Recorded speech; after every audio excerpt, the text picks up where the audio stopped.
अस्सलाम वालेकुम नाज़रीन, मैं डॉक्टर कासिम महमूद अपने चैनल में आपको खुशामदीद कहता हूँ। सब्सक्राइब करने की हमेशा की तरह रिक्वेस्ट करूँगा और अगर आपको वीडियो पसंद आए तो इसे लाइक कीजिएगा और शेयर तो लाजम कीजिएगा। आज का हमारा टॉपिक है erectile dysfunction and premature education, यानी कि टाइमिंग, सरतंजाल और ढीलापन। इसमें सबसे पहले मैं उस पॉइंट के बारे में बात करूँगा जिस पॉइंट के बारे में ज़्यादातर ये कहा जाता है। जैसा कि मैं पिछले दिनों एक यूरोलॉजिस्ट की वीडियो भी देख रहा था, वो कह रहे थे कि हाथ के इस्तेमाल से इतना नुकसान नहीं होता। ये हकीमों और क्वैक्स ने, अताइयों ने आप लोगों को डरा के रखा हुआ है कि हाथ के इस्तेमाल से आपको इतना कोई प्रॉब्लम नहीं होने लगा, ना कोई आपके लगे पट्टे कमज़ोर होंगी, ना आपके टाइमिंग का इशू आएगा, ना सख्ती में कमी आएगी। लेकिन वीडियो के एंड में साथ ये भी कह दिया कि जब अगर आप एडिक्ट हो जाते हैं और मुसलसल हाथ का इस्तेमाल करते हैं तो फिर ये प्रॉब्लम आएंगे। तो एक तरफ उन्होंने इसको इनकार भी कर दिया और दूसरी तरफ एट दी एंड बोल दिया कि जी ये तो रेयर केसेस होती हैं जिसमें लोग एडिक्ट हो जाते हैं या मुसलसल। भाई आजकल 90% तो ये समझ लें कि रेयर केसेस ही हैं, क्योंकि लोग एडिक्ट हो जाते हैं और मुसलसल हाथ का इस्तेमाल करते हैं। हम लोग बिला वजह नहीं कहते कि इसके नुकसान है। जिसने किया होता है हाथ का इस्तेमाल, हम उसी को कहते हैं कि आपको ये प्रॉब्लम, जो टाइमिंग, सख्ती में कमी या ढीलेपन का मसला आया है, उसका रीज़न आपके ज़्यादा हाथ का इस्तेमाल बना है। तो हमें कुछ शौक नहीं होता।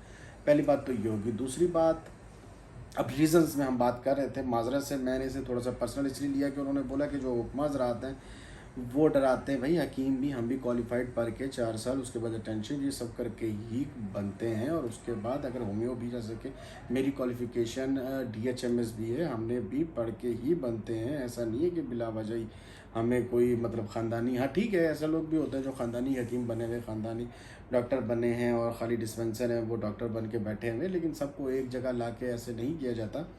तो इसलिए मैंने इस चीज़ को तो वाजिया, इस टॉपिक को वाजिया कर दिया, जो कि हाथ के इस्तेमाल से मसला पैदा होता या नहीं होता। हाथ के इस्तेमाल से मसला पैदा होता है और जिसने किया होता है उसको खुद ही पता है, डॉक्टर की सुनने की ज़रूरत है, उसे समझ आ जाती है कि भाई मैंने इस वजह से मैंने ये किया तो मुझे ये मसले पैदा हुआ। अब इसमें दूसरा जो सबसे बड़ी वजह पैदा होती है, हम इसे टाबू समझते हैं, यानी कि ऐसा टॉपिक जिसके बारे में हम अपने माशरे में बात नहीं करना चाहते, न कर सकते, और इस बारे में बात करें तो इसे बोला जाता है कि ये मतलब बंदा ही सही नहीं है। हकीम साहब के पास जा रहे हैं तो हकीम साहब के पास टॉपिक ही ये है, या बंदा अगर इस बारे में बात करेगा तो हेजिटेट करता है, तो मसला वैसे ही बढ़ता जाता है। जब आप इस बारे में टॉपिक में इसको आप जाके डिस्कस नहीं करेंगे, टाइम गुजरता जाएगा और जैसे जैसे टाइम गुजरेगा मसला आपका बढ़ता ही जाएगा। ठीक तो बिल्कुल नहीं होगा चुप रहने से, खामोश रहने से। तो इस बारे में हमें सबसे पहले तो खुल के बात करनी चाहिए। और सबसे पहले अगर आप मैरिड है तो जो कपल है उसको आपस में बात करनी चाहिए अगर कोई प्रॉब्लम चल रहा है। अब हम टाइमिंग को डिफाइन करते हैं कि टाइमिंग कितनी होती है। अक्सर लोगों का सबसे पहला सवाल ये होता है कि हकीम साहब, डॉक्टर साहब, टाइमिंग कितनी होनी चाहिए? टाइमिंग इतनी होनी चाहिए कि आपका पार्टनर सेटिस्फाई हो जाए। आपका पार्टनर 30 सेकंड में सेटिस्फाई है, इनफ। 1 मिनट में है, 2 मिनट में है, इतनी होनी चाहिए।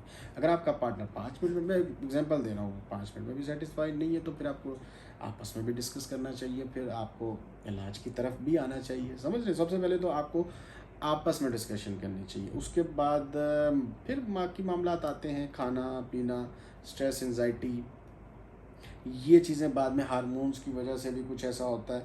और मैं अगर जिस तरह अभी मैंने ये वीडियो बनाने का मकसद है कि आप लोगों के जो सवालात हैं, जो जहन में मेन मेजर सवालात हो, जैसे कि टाइमिंग कितनी होती है, मैंने क्लियर कर दिया। हाथ के इस्तेमाल से टाइमिंग और सख्ती पे फ़र्क पड़ता है या नहीं, ये मैंने क्लियर कर दिया। अगर आपको कोई भी बोलता है कि नहीं पड़ता तो एट दी एंड वो आपको ये ज़रूर बोलेगा कि आप अपनी तस्कीन के लिए इस्तेमाल करें हाथ का, तो ठीक है। अगर आप उसको आदत बना लेते तो होता है। बात तो वही आ गई।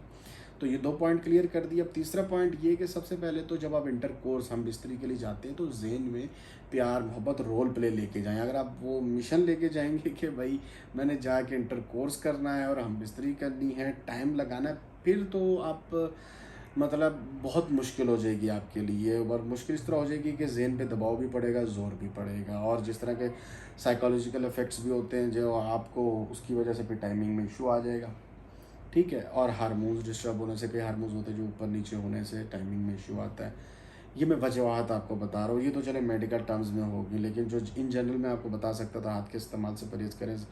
दूसरा, इस बारे में डिस्कशन करें, आप आपस में डिस्कशन करें। और दूसरा ये कि जब आप हम मिस्त्री के लिए जाएँ तो जहन में आप मतलब प्यार मोहब्बत रखें। ठीक है। सेक्सुअल जो नीड है वो तो खुद ब खुद हो ही जाएंगी, ठीक है, ये मेजर पॉइंट्स मैं आपको बता रहा हूँ कि अगर आप ऐसा करके चलेंगे। और फिर खाने पीने में ये है कि अच्छा खाना पीना खाएं। अच्छे से मुराद ये बिल्कुल नहीं है, मैं अपनी वीडियोस में 2-3 में लास्ट टाइम भी कह चुका हूँ, ये पिस्ता बादाम अखरोट शहद मगज़ पाया निहारी, मैं ये ख़ास मेजर चीज़ों के नाम ले रहा हूँ जो लोग खाते हैं दबा के, ये सोच के कि टाइमिंग अच्छी हो जाएगी, ताकत अच्छी हो जाएगी। ये असाबी कमज़ोरी के टॉपिक पे भी मैं एक पूरी वीडियो बनाऊंगा, क्योंकि लोगों ने इस टॉपिक को कुछ और ही समझा हुआ है। तो बात ऐसे है कि मैंने ये बात तो आपको क्लियर कर दी कि कौन कौन से पॉइंट्स आपकी सख्ती की कमी और टाइमिंग की कमी पे इन्वॉल्व होते हैं। हाथ का इस्तेमाल हो गया, ये सख्ती की कमी में और टाइमिंग में भी इन्वॉल्व होता है। उसके बाद आपके हार्मोन अगर डिस्टर्ब हों, उसके बाद अगर आप आपस में सही डिस्कशन नहीं लेके चलते और आपस में मतलब डिस्कशन के अलावा भी अगर आपका मिशन सिर्फ और सिर्फ सेक्स रहता है, तब भी इस चीज़ पे एक इफेक्ट होगा आपकी टाइमिंग पे। ये मैं इन जनरल बोल रहा हूँ। अब आप अगर इस चीज़ को देखें, मैंने बहुत ही क्लियर मतलब पूरा एक चीज़ को सर्कल बना के आपके सामने रख दिया और बहुत ओपनली बात की। तो आपको भी इसी तरीके से ओपनली बात करनी चाहिए। अल्लाह ताला ने यह निज़ाम बनाया तो इस बारे में डिस्कशन भी ओपनली होनी चाहिए। तो आप ओपनली डिस्कशन करें अगर कोई मसला होता है, लेकिन रिलेटेड आदमी से करें, अपने दोस्त यार से बैठ के नहीं करें, क्योंकि उनके पास 2-3 किस्से होंगे ही होंगे, कोई ना कोई और कोई ना कोई मसले होंगे जो आपको और डिमोरलाइज कर देंगे। तो आप रिलेटेड बंदे से मशवरा करें। अब रिलेटेड में होम्योपैथिक डॉक्टर भी आ सकता है, एलोपैथिक भी आ सकता है, हकीम भी आ सकता है। मैं उनकी तरह ये नहीं करूँगा कि जी हकीम सही नहीं है, होम्यो सही नहीं है। सब अपनी जगह क्वालिफाइड हैं, अपनी काबिलियत के एतबार से अपने तरीके से आपको अच्छा गाइड ही करेंगे। और अगर आपको शुरुआती प्रॉब्लम हो रहे हैं 2-3 दिन, मतलब शुरुआती 2-3 दिन में 4 दिन में ऐसा प्रॉब्लम हो रहा है, तो तब इतना नहीं टेंशन लेने की ज़रूरत। खाने पीने की वजह से, स्ट्रेस की वजह से, कोई माइंड में बात की वजह से हो सकता है। आप 3-4 दिन ऐसे पर टेंशन न लें। हाँ, अगर मसला मुसलसल रह रहा है तो आप फिर कंसल्ट करें, किसी से भी करें, अपनी मर्ज़ी से करें। मुझसे करना चाहें तो नीचे मेरा नंबर है, आप मुझसे भी कर सकते हैं। उम्मीद है आपको वीडियो पसंद आई होगी। कोई सवाल हो, कोई बात मेरे ज़हन से रह गई हो, आप पूछना चाहें तो बिल्कुल पूछ सकते हैं। वीडियो देखने का बहुत बहुत शुक्रिया। लाइक ज़रूर करना है, शेयर करना है, शायद किसी और के भी काम आ जाए। बहुत बहुत शुक्रिया। अल्लाह हाफ़िज़।